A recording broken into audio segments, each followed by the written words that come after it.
Good evening, everybody. My name is Inga Cotton, and I'm the founder and executive director of San Antonio Charter Moms. These are Charter Moms chats where we go live to help families learn important stuff about education. And we've been getting through the pandemic and talking about school options, talking about enrichment activities. So the topic today, you may have gotten in the mail a notice of appraisal about your property, and maybe you're wondering why your property tax bills have been getting so high lately. So we have an expert on property tax. So Michael Berlanga he's a CPA, he's a real estate broker, and he is making a name for himself visiting community organizations and explaining how folks can protest their property taxes. But he understands this in the bigger context of school finance, because a lot of the money that goes to pay for local schools actually comes from property taxes. So it's all interrelated, and I'm really excited about this conversation. We have a thick slide deck, and just Mike's just a wealth of information about this. So Mike, thank you so much for joining me on Charter Moms Chats, and I'm happy to dig in and talk about what Charter Moms need to know about property tax. Well, thanks for having me, Inga. It's a privilege. As you know, I made a school choice when my father died, and I was only 14.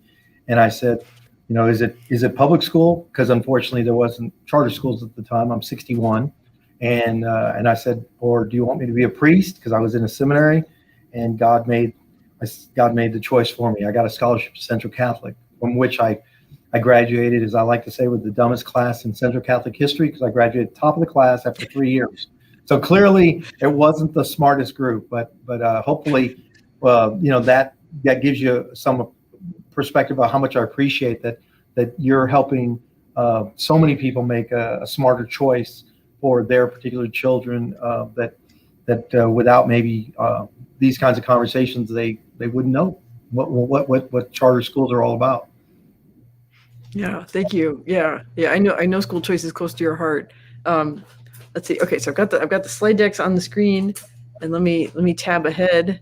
And let's see. Here's a little bit about you. I was impressed that you ripped through Central Catholic and St. Mary's and got your tax degree from UTSA really quick. So I know you're a hard worker, and I know that you really dive deep into whatever you're researching. So let's see. And I should mention, shout out to the San Antonio Christian Chamber, because that's kind of how we connected, was through a mutual friend. The past president of the chamber was Bruce Murchison, and he's helped you with your nonprofit, and he's helping us with ours, which is intended to outreach even the Christian message, but outside the Christian community, because as you know, Christianity doesn't put limits on better ways to educate and to advocate for issues like taxes. Yeah. So I remember one thing, and as we were preparing for this, like you explained to me that, so you're a CPA, but in your experience, a lot of CPAs aren't familiar with, what's happening with property taxes, and they're not necessarily prepared to advise their clients about, say, it's that. The same thing, like realtors, financial advisors. So what you've been doing is kind of telling people the truth about what they can actually do once they get their property tax notice. Right, and it's real important to note that as a dual license as a CPA and a licensed real estate broker, and what I've learned is, even though I'm a CPA, which doesn't mean I know anything about taxes, but having a master's degree in income tax doesn't mean I know anything about real estate taxes. But yet, as a real estate broker, there isn't even a continuing education course similar to the information we're going to provide free of charge, and you'll have access to, and everybody listening to use as an example on how to file a protest and how to create a case or evidence package for arguing, if you will, your case that your house isn't worth what the county is trying to say it's worth. But it's important to note that this is a niche area that affects everybody, and it's our opportunity to come together as educators and taxpayers, so that maybe we can be more powerful in influencing legislators. Yeah, one thing that's my cue to mention that we're going to post resources on the blog at sachartermoms.com. So like Mike said, it'll be examples, so you can see how a protest would work. So we've got this presentation here, but we'll also have more information on the blog. So thank you. Okay, so should I go to the next slide? Sure. Yeah. Okay, great. Okay. So, yeah, one of the things we talked about was how, I guess, like, so everything that you do, I know is through the lens of, morality, ethics, Christianity, and, what is our duty as, like, to be good people in society. But it's not, we don't have a duty to pay too much tax, right? So I don't know, can you kind of elaborate? Well, again, we have scriptural authority. We kind of buzzed through that because Jesus said, pay to Caesar what is Caesar's and God what is God's. And Caesar's dead, but they haven't amended any of my versions of the Bible, nor yours, I'm sure, to say that includes, now we've got Kendall County or Bexar County. I mean, so Caesar's dead. And so we've got scriptural authority, but here we show judicial authority where Judge Learned Hand said that anyone can arrange their affairs so that their taxes are as low as possible. Essentially, he's saying tax avoidance is not tax evasion. So we're not talking about anything fraudulent. We're not talking about anything unethical. In fact, we're just talking about really areas that our CPA, who's talking about what our deductions were last year, and our real estate broker, who's talking about what our value of our home is next, let's say this summer. Those are two different points in time. The point in time that we're at issue and is negotiable is what is our house worth or property's worth January 1st of this year. Not what could they sell it for next week. Not what did I buy it for last June. But on January 1st, and I love to paint this picture, Inga, if the fireworks display at your house got out of control on New Year's Eve and it burned the house down, guess what? You'd only be held responsible for the land and the slab. You just picture that. And so quite often people lose sight of the fact that the realtors are telling them, oh, would you go to market because I can sell your home for, well, can you? And do you have to maybe fix it up? Do you have to make some repairs? And that's where Judge Learned Hand, I think, is a great inspiration to me, because tax avoidance is not tax evasion. We have judicial authority. We also have legislative authority. I don't know if it's in one of our slides, but the state legislature has said, under the Taxpayer Bill of Rights, you have the right to contest a decision. So we got God, the legislature, and a judge, and so hopefully that allows us to shed any limitations we might have on can I do this? Can I do it by myself? Is it okay? Is it immoral? No, we've tested all the limits. Mm-hmm. So I referenced this slide because sometimes the storm of a tragedy, like for some, it was hailstorms most commonly. For others, it might be, obviously we just came out of an ice storm. But again, the effective date being January 1st, I wouldn't so much lean on that because it's going to get thrown back in your face because the damage that resulted from the storm was after January 1st. But in any event, any storm that your property endured, sometimes when everything is calm is when we have to find the blessing in disguise that maybe the insurance company didn't meet its burden to help you rectify all the problems. Maybe they fixed the roof, but they didn't fix the interior damage. And the government doesn't know. The government just doesn't know. They do mass appraisals. In Wilson County, by way of example, there's 7 appraisers for 42,000 properties. You do the math. 7 appraisers for 42,000 properties. So they do one big mass appraisal, and then they leave you to argue one by one. And the best example I have is that every one of us that ever bought a home got an appraisal, but we call that a fee appraisal, where we paid a fee for an appraiser to come to our home, walk through the home. Well, what we have to do in realizing our opportunities, we have to walk through our home with our smartphone, take a picture, and maybe get an estimate for ceilings that need to be stripped of the popcorn if it's an older home, or maybe there's still stains from a prior roof repair. Maybe there's windows that are in need of upgrading. Maybe there's flooring that shows a shag carpet or a stained flooring from a water leak. These issues are issues you would rectify if you went to market, but we're not going to market. And that's the evidence that distinguishes us from the homes that they're saying, but this home, your neighbor's home sold for. Well, that's my neighbor's home. That's not my home. Right. What you're saying is we need to look at things differently, right? We need to focus on, that January 1 snapshot, and also like look at our home more objectively, not with sort of the rose colored glasses of what we think it could sell for if we made these repairs and fixed it up and, staged it and right, all the stuff the realtors say to do. But, be brutal, be realistic about what's going on, and make our case, because we don't have a duty to pay too much. No, and we're invited to not only make our case, but to ask for their evidence. What you'll see when we provide the form, the standard form that is on every county, is that they send you a notice of protest. They send you a notice of value, and they say, don't pay this. Don't pay this. Say it 5 times. This is not a tax statement. If a government sends you something that says 5 times, don't do anything, I would say you better wonder why they're saying not to do it. Turn it over, and you'll see a notice of protest. And even if the form doesn't say request evidence like it does in Bear County, you have the right to say, I want the evidence. Show me, not the money, but show me the evidence that came up that you used, government. Show me your evidence first. Then I'll respond. You see how that works? Show me you think I'm guilty of my home going up in value, then I'll show you the truth that you aren't aware of. But you have the right. That's very important to note. Again, in the form that'll be attached to what you're going to have available to you, it's going to say evidence guide requested, evidence requested. So we get to that right under law. I like to say it's like our cars. I don't know about you, Inga, but I drive a car that generally speaking needs to be cleaned up, tuned up.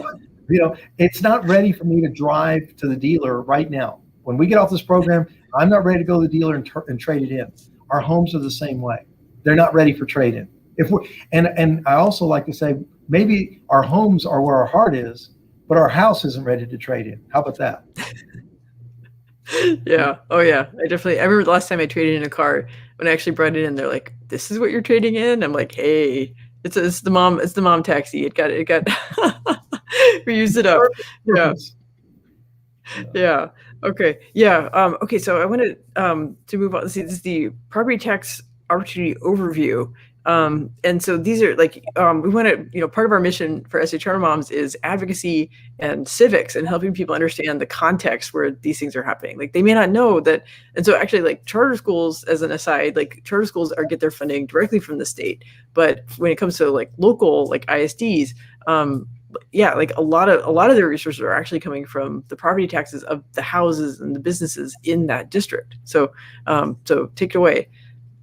Well, school taxes represent more than 50% of the property tax ownership burden. On average, 50 at minimum. Some cases it may be 65%. So when you get a property tax bill that's representative of city, county, and school, really it should be school, city, and then county, generally speaking. Mm-hmm. And then in San Antonio, we might have the hospital district. We might have a flood control project. So there's various taxing jurisdictions, but the biggest one is the school. And so it's such a blessing to interface with somebody who's so passionate about education. As you can see, I'm a poster child for education and those alternatives. But the legislature, in being constitutional, has a responsibility to fund education, public education, but it's supposed to fund it efficiently. That's what Article 7 says. And it's my editorial comment that I do not think they've reduced the burden of inefficiency, because they basically allowed a codependent blame game to result from their portion of contribution to the local school district budgets, and the school district taking its share. And somewhere is lost on this the fact that there's, and I don't know if this is in another slide, but I'll just jump to it. There's 1,250 school districts, yet there's only 254 counties. And then there's only 150 state representatives. So, I struggle with the suggestion that the state is doing its job, because you beat me to it. And so if you and I were to have a conversation with Governor Abbott, we would say, Governor, I just can't figure out the math. How is it that that 1,250 school districts allegedly are efficiently delivering education when there's only 254 geographic boundaries based on counties.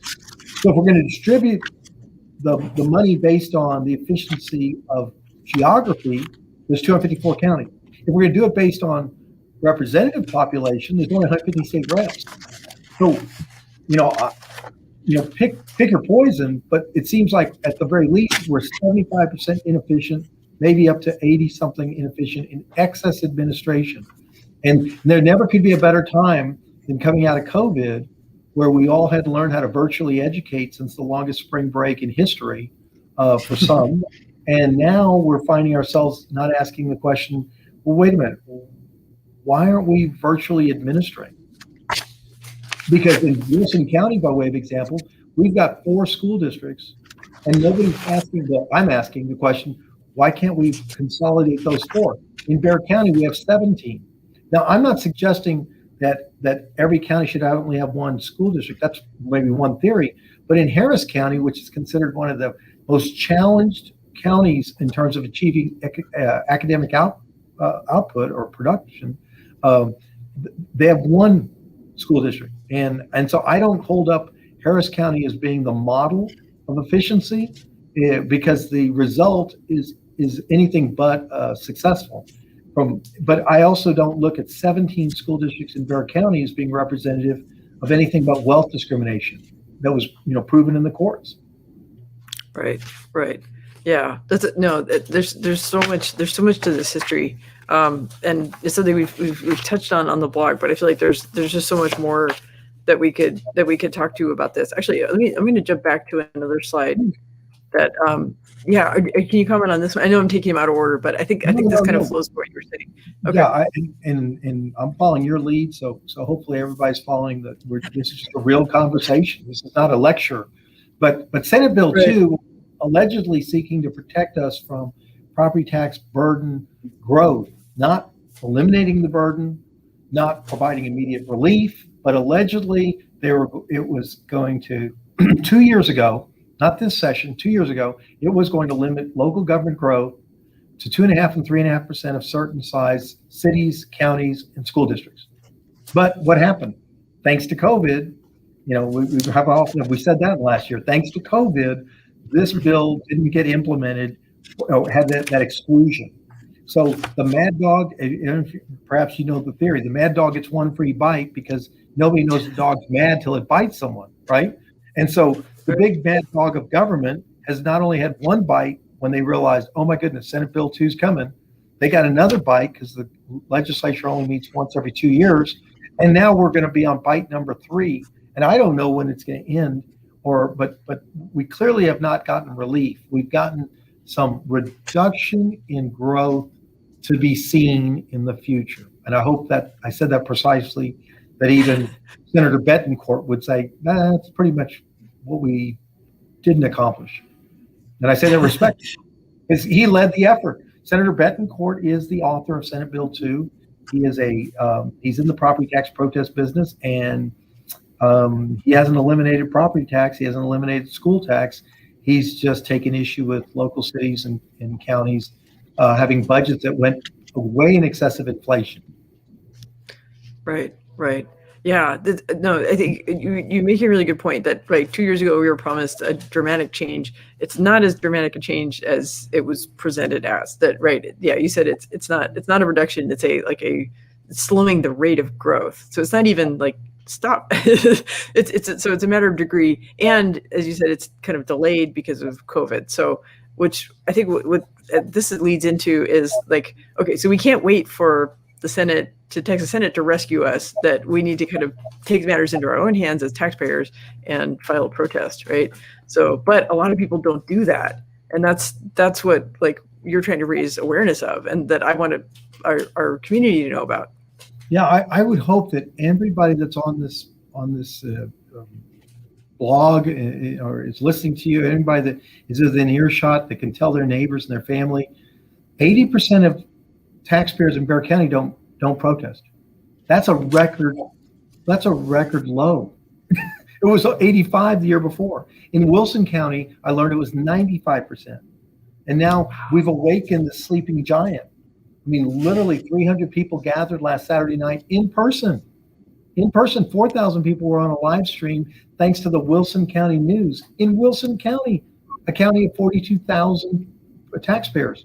So when the government tells you, well, and they're going to tell you two things. They're going to say your property's worth this based on sales, and it's worth this based on equity. What they mean by equity is what your neighbors' values are assessed at. But let's look at the logic or illogic. You're comparing me to my neighbors, of which I know 8 out of 10 are protesting. Well, if they're quiet, how does that help me make my case? Maybe they're happy with their taxes. Maybe they're ignorant to the process. Maybe they just didn't protest because they don't have the time. That does not justify arguing that at equity, that's the word, at equity, the evidence you're going to get says, this is what your neighbor's values are. I don't care what my neighbor's values are any more than I care what my neighbor's what cars my neighbors drive. What is my home? Go ahead. That's a strange use of the word equity. That's not how people usually think of it. Yeah. But that's literally what in the evidence package, which is broken down in 3 parts. One part is the description of your property, which occasionally might be wrong, right? They might say you still have some shed in the back, or that you have a roof line that it actually doesn't cover climate controlled space. Then they give you equity values, the values of your neighbors' homes, and then they get to market values. And again, we started at the beginning saying, well, my home's not ready for market. But certainly don't be discouraged unless they help you make your case. If they've overpriced your home based on they mismeasured it, they overpriced it based on your neighbor's value being greater than yours, then we need to move on to market. And the other 2 points we make here is that more people protest than vote generally. And that needs to change. And I think if we awaken people to negotiating the amount of taxes they're going to pay on their houses and their businesses, then maybe we'll get more people to get out the vote and challenge these legislators to either keep their campaign promises or just to resign, just move on, find something else to do. You don't get paid enough to not solve problems. Right. Okay, so I want to move on. Let's see. You have. Okay, I think that. Let's see. Okay, so you have some slides talking about kind of like policy ideas about what's happening. Let's see. Am I on the right slide, or is this? I was just noting that in Northeast Independent School District wasn't just a few years ago, and you know these numbers better than I do, but it made all the news. 65,000 students, but we lost 5,000. Oh my goodness, we're gonna have to lay off teachers. Right. Well, there's something lacking in for those who have run a business or even gone to a restaurant and been the benefactor of a business. I'm gonna use the restaurant as the best example. There's so many customers lead to so many wait staff, right? You don't have a waiter or waitress for every table. It might be 1 to 4, it might be 1 to 6. That's the owner's prerogative. But for every wait staff, we don't have a chef, right? We don't have a cashier. So we scale up from the customers to the immediate servers to then the supervisors or the production to ultimately the owner. We don't get to flip it over like we do in public school inefficient administration by saying so many students to so many teachers, and then after that there's no proportionality. Again, my example being Wilson County, 4 school districts, and we've got 4 superintendents all making 6-figure salaries, and there's no rhyme or reason about the proportion of students to proportion of teachers. We hear all about that. Only so many students in a classroom, but nobody's talking about how can we, as that last slide is, show me the money and the proportion that suggests that there's some protocols so that we can hold our school boards accountable to what was reduced utility usage, perhaps reduced salaries for cafeteria and bus drivers, the savings that resulted from virtual schooling. Nobody is saying what Jerry Maguire made famous, show me the money. And I think anybody that's a charter school mom would benefit from at least being able to maybe, have a margarita, have a glass of wine, go to the school board meeting when they're having their budgets and ask them, why aren't y'all talking about what you saved? Because clearly there was a savings and nobody wants to talk about it. And yet they're gonna scream that the legislature this session isn't giving them enough money. But we've talked about the legislature's not looking at ways to make public school finance more efficient. I'm all for teachers. I mean, without teachers and a great mom, I'm not sitting in front of you talking about my academic success. But I also was benefited by those teachers who were making great sacrifice working for private school teacher salaries, which at the time was generally lower than a public school salary. And I am familiar with the charter schools my nieces and nephews attend, that without Friday night football, without food in some cases, without transportation in other cases, somehow people are finding a desire to take their kids to a charter school where they feel like the academic goal is going to be achieved. And that's not happening.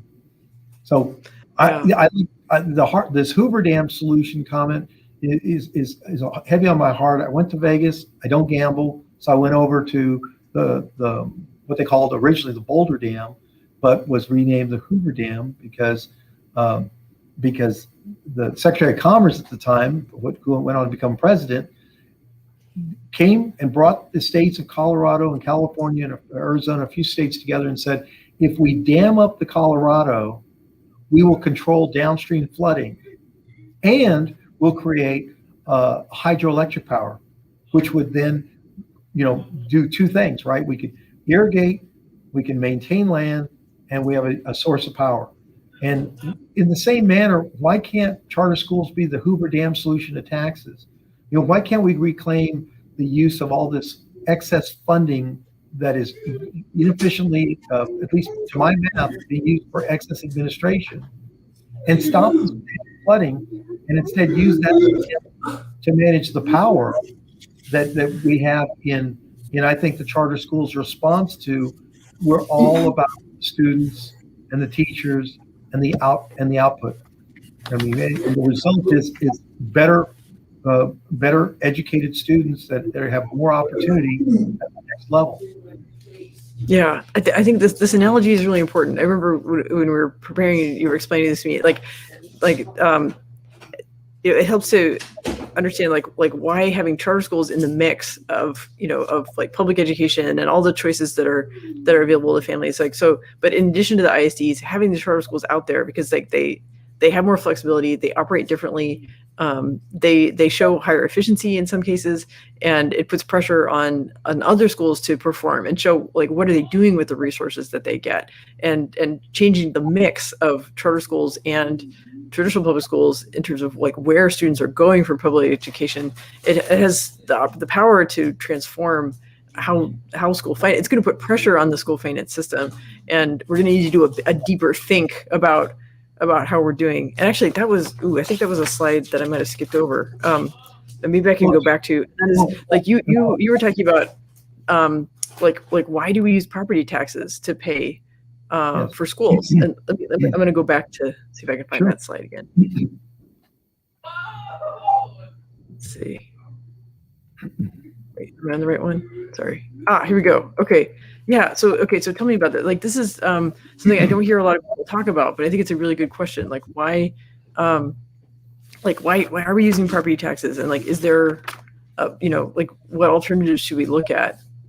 Well, I think that property taxes are being used because it's a stable source of funding when we don't have to ride the roller coaster that we'd like to suggest our economy is. And our economy has been anything but robust, except for COVID, which is another conversation. We won't go off on that tangent. But when I think of asking everybody to dip into the value appreciation of their property taxes, I think of basically asking everybody to dip into savings for money they haven't accumulated. If your house went up in value, you haven't realized any benefit from that till you sell it. So you don't have that money available. What I will say about the property tax history is that we have overlooked the fact that it has been used to wealth discriminate In Bexar County, for example, what was ruled in 1973 to be not the constitutional responsibility of the federal government. There you go, right, back up. So in the case of Rodriguez versus SAISD, in 1968, he started the case. I might note that was the year that Martin Luther King was assassinated. And let me put that in perspective. You know, before the Civil Rights Act, we did not have fair housing. You know, people could discriminate based on race, creed, or color, and therefore we had a form of discrimination in just where we lived. Now, when that was passed, fair housing, what was overlooked until we passed fair credit is that the lenders could then still keep that discrimination going by saying, well, we're not going to loan you the money. If you're rich Black and you're rich Hispanic, well, perhaps, rich Asian, well, then you can buy whatever you want. But if you need to borrow, which is culturally what the country has built its mindset on in terms of home ownership, 30-year loans is pretty common, then we can still discriminate against you. So we got fair housing, we got fair credit. What we didn't get was fair education. So back to this slide. In 1968, Martin Luther King is assassinated at the same year, by God's timing, that Rodriguez took San Antonio Independent School District to task and said that Wedgwood, is ultimately the poster child for this, is the students there being discriminated against because they're not in the Alamo Heights School District, by way of example. And so what we've had ever since then is the result of the 1973 decision, where they said that the right to an education wasn't federally protected under the 14th Amendment. And so they kicked it back to the states, and the state of Texas said, well, what about this Robin Hood? What if we take a little bit from the rich school districts and give to the poor school districts? Well, what we've done is we still perpetuated wealth discrimination. We just hid behind public school funding inefficiency. And so I like to say that the state constitution, while it guarantees a free and public education, and let me talk about that. The reason that I think our founding fathers are so brilliant to suggest this, let me give you this, paint this picture. When you go into the convenience store to buy your gas or your milk or whatever, you can be assured that the person on the other side of the counter can communicate and calculate, right? They're going to take your money and give you change. They're going to communicate, thank you, and is this all you need? At the same time, we have the state right of constitutional carry. So the person next to you, if they're not a thief, if one on the left is a thief and the other one on the right has carrying a gun, they can protect you. So the state of Texas, said we want to have people that are reasonably educated just so that they can conduct interaction, and we want you to be able to protect yourself. And that hasn't changed.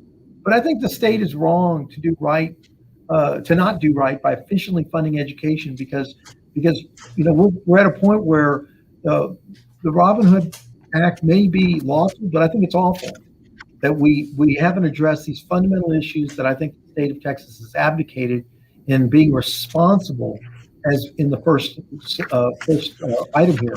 It's their responsibility. They've given it to local school districts. Maybe it's time for the local school districts to say, take it back from us. Why don't we reallocate the population of students, either based on population or geography? I'll take either. Let's take the excess administration inefficiency and let's get that back into the classrooms, or let's offer it. Let's make sure that our charter school alternative is stronger than ever. Right. And this leads into kind of like what you do, your advocacy, and you and your colleagues who are getting a movement going as far as like what you want taxpayers, what kind of questions you want them to be asking, and how you want them to speak up. So if you could share more about that. Sure. Well, as you know, again, Bruce introduced us. He was the past president of the Christian Chamber. I became the president. And I have to tell you, while I love to advocate for the message of Christ, I think it's part of our Great Commission, and Matthew was a great tax collector and an apostle at the same time. I found when I talked about property taxes, it transcended the message of Christ. Why is that? Because I could go into a mosque and say, although you may not believe Jesus is the Son of God, unless your Muslim property tax is lower than my Christian property tax, we got the same problem. And you know what's really pretty cool about that is when you're on a mosque on Holy Day and 100 Muslims applaud that statement, I still get chills because I didn't deny my faith, but I reached across the religious divide and we bonded, and they supported me and they encouraged me. I wouldn't go and talk to the Sikhs. You know, it doesn't matter what our religion is. It doesn't matter what our partisanship preference is. We have an opportunity through the True Tax Center, which we created, to educate legislators and advocate for taxpayers, because there's a need to bridge the two that are seemingly at odds with each other. We need to lobby legislators, you know, with one voice and a more focus. Hopefully some of the things I've said have resonated in a way that people say, I like the way you said that. I mean, if you do, say so. And if you think I could say it better, share it. Because the freshmen and sophomore incumbents need to be, you know, to the legislature, need to be committed to continue to reform and relieving the burden that is causing some of us to be taxed out of our homes. Some of the seniors, some of the grandparents, some of the people who just on fixed income can no longer afford to stay in the home and continue the family continuity of letting the kids come visit. It really is a crisis, not only for seniors, but for the mainstream moms that are listening, that the governor and the comptroller need to communicate, coordinate, cooperate. They're not doing that. You're not hearing any noise. You're hearing about public utilities. You're hearing about COVID. Well, somebody's got to deliver the property tax vaccine. And I think the True Tax Center is our way of saying, you know, we think that there's a need to reach out and deliver this message. I'll be in El Paso on May 11th. I was in Wilson County last Saturday, and anything that anybody wants to learn more, you know, hopefully you're going to have contact information. We want you to protest, and at the same time, if you want to get more engaged in the voice and the visibility of the conversation or policy making, we're in about a month. We're going to have a year and a half to get ready for really making a difference. Because I'll give you one example. Representative Dutton is the longest standing member of the Education Committee, 28 years, I believe. And I asked him at the same time that I asked the former Harris County superintendent, I said, which is the biggest school district in the state, do we have too many school districts or do we have too few state representatives? And neither one of them could give me an answer. So I think, and by the way, just to clear the air, that was at a minority outreach sponsored by the Texas Public Policy Foundation to the Black population. So to my brothers and sisters of any color, you know, because we're a parade of every shade. This conversation says, you know, Black education matters just as much as Black taxes matter. So I hope that we've empowered somebody on this to say, you know, this message is bigger than us. It's bigger than any partisan or any racial or any ethnic or any religious divide. And it's one thing that I think if you talk it up with your neighbors, you know, the second greatest commandment of all time was love your neighbors, you love yourself. But if we can demand accountability from the incumbents on both sides of the aisle, I think collectively this movement will take aim at what the governor promised. And he endorsed me when I ran for state representative less than 3 years ago. And so on the same push card where he had his face and my face, we said, you know, better pay for teachers. And we also said lower property taxes and tax relief. He said it, he endorsed me, he put it on the same statement. So I'm just holding he and I accountable to the campaign promises that we made. I wasn't elected, he did reelected. And if he's seeking reelection, then I want to make sure that we help him, remind him and everybody that's been there for 4 years, show me the tax relief. Mm-hmm, mm-hmm. Hey, so we've had a couple of comments from viewers. So Hillary says, yes, and it's insane. I think insane is a pretty good, I think that's how a lot of people feel when they open that envelope. Hillary, I thank you for the comment. I'm going to assume you're not from Texas, or if you are from Texas, you're looking for somewhere else. Let me give you some perspective. You know, Texas is one of 8 non-income tax states in the nation, And you would think if we don't have an income tax, well, that justifies us having a property tax, except that we have the highest property tax burden of the non-income tax states. So if you're from California and you said, I'm going to go to the great state of Texas, everything's bigger in Texas, you're right, including our property tax burden. But if you're looking for another state, I'll help you look for it, but I'm not sure I know whether New Hampshire is the solution. But we're running out of states that have no income tax, and yet are having meaningful conversation about reducing our property tax, such that I hope you don't leave the state. But if you're thinking about moving, certainly as a charter mom, you probably have less pressure to be in the quote preferred school district that might have the preferred high tax rate. Yeah, actually, we're working on something talking about like what families need to know, like if they're doing a real estate search in a tight market, maybe they have their heart set on a particular district, they should look at their school choice options, because it gives them some flexibility that they didn't know they had, as far as where they could be living. So that's something we got in the works. Let me build on that, because it kind of ties back to when they go to present your case and you want to make a case that your property isn't worth what was sold, you may engage a realtor, not for fee. They should offer this as a service if they're a professional, and that is to ask them, could you tell me what homes weren't sold as of January 1st? You see, it's counterintuitive logic, but really you should be compared to the homes that aren't selling and ask, well, why aren't those sold? Well, maybe that's an indicator that your property is already overvalued. Just a thought. Right. Yeah. Sorry, my mouse is acting up a little bit. So if you see me kind of looking around the screen. That's all right. I just didn't know if there's any other chats that we can build on, but okay, here we go. Oh, there's one more comment. Let me pop up, but it's just an eagle. But I think Derek may be part of the Catholic school community. So go Catholics. Well, I don't know. St. Anthony grade school was, I think that might have been our mascot. But my reaching out to the St. A, I think that's what he's trying to emphasize. I see it there. Yeah. So go St. Anthony. I coached there and I played there, and I just as an aside, since we're gonna get personal. So at the age of 18, I was coaching the little grade school team because I was already in college. And the nuns didn't know that I was only 18, and I knew how to put on a coat and tie because I'd already worked for a funeral home. And so I fooled them into thinking that that I could be trusted. But I guess in being entrusted with the lives of 12 to 14-year-old boys, I knew, and Inga, you probably appreciate this. I knew that if I didn't tell those parents to drop the kids off at 5:30 for a 7:30 game, I had no control over what went in their bellies, right? I had no control over what you would do to feed them or to sleep them or to let them run around.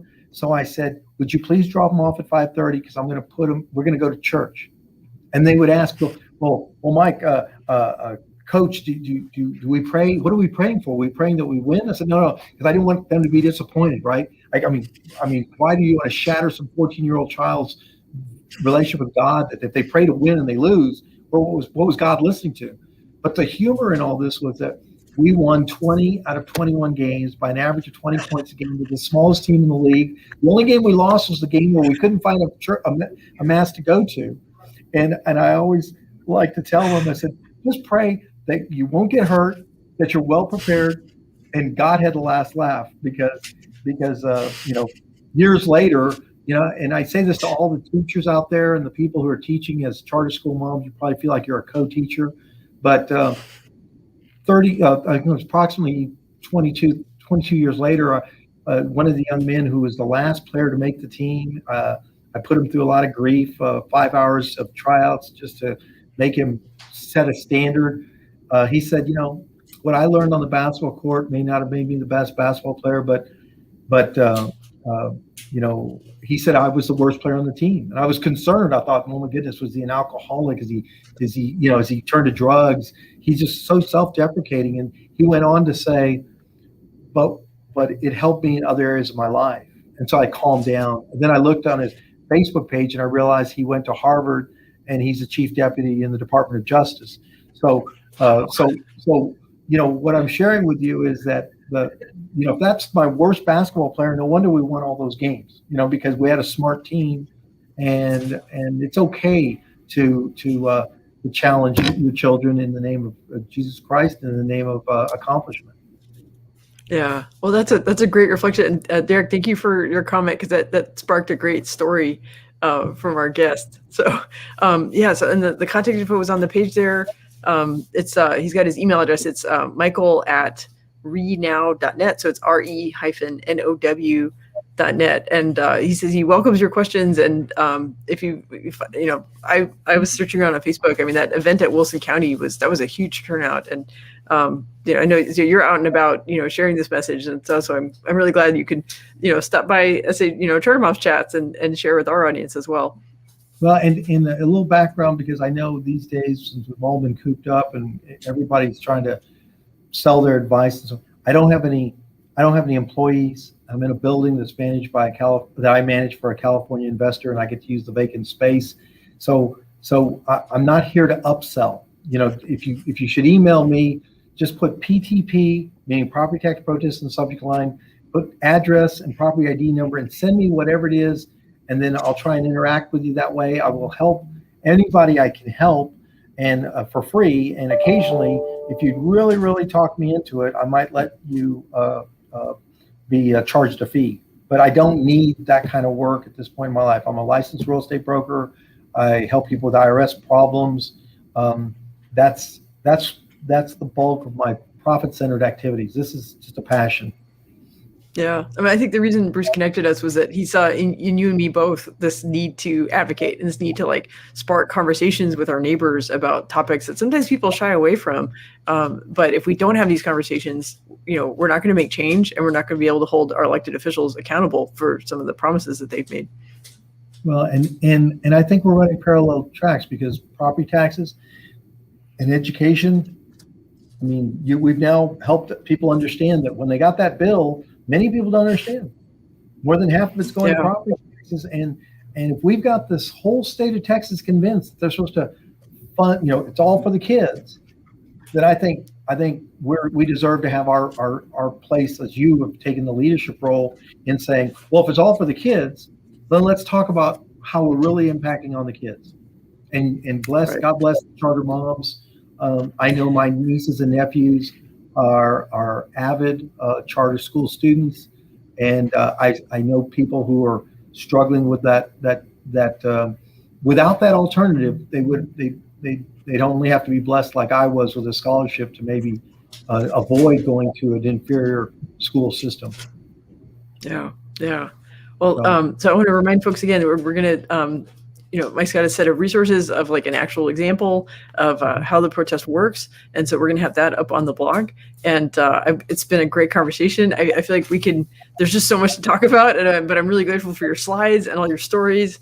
And, I'm sure we'll be coming back to this topic, because it's a really key part of education. How do we fund it? But how do we make it efficient? And how do we make sure that we're respecting people's liberty and their need for homeownership? Well, for every $10,000 they reduce their value, on average, they're going to save $250 to $280. So if for some reason you can lower your value to $30,000, $40,000, then you just put $1,000 in your pocket. So if that isn't incentive enough to question what is the government saying it's worth, then I don't know what other, then do it just to be neighborly. How about that? That's right. Okay. Well, on that note, keep your money. That's Mike's advice. So, okay. So that is property tax info for charter moms. And thank you so much. Thank you. Talk to you soon.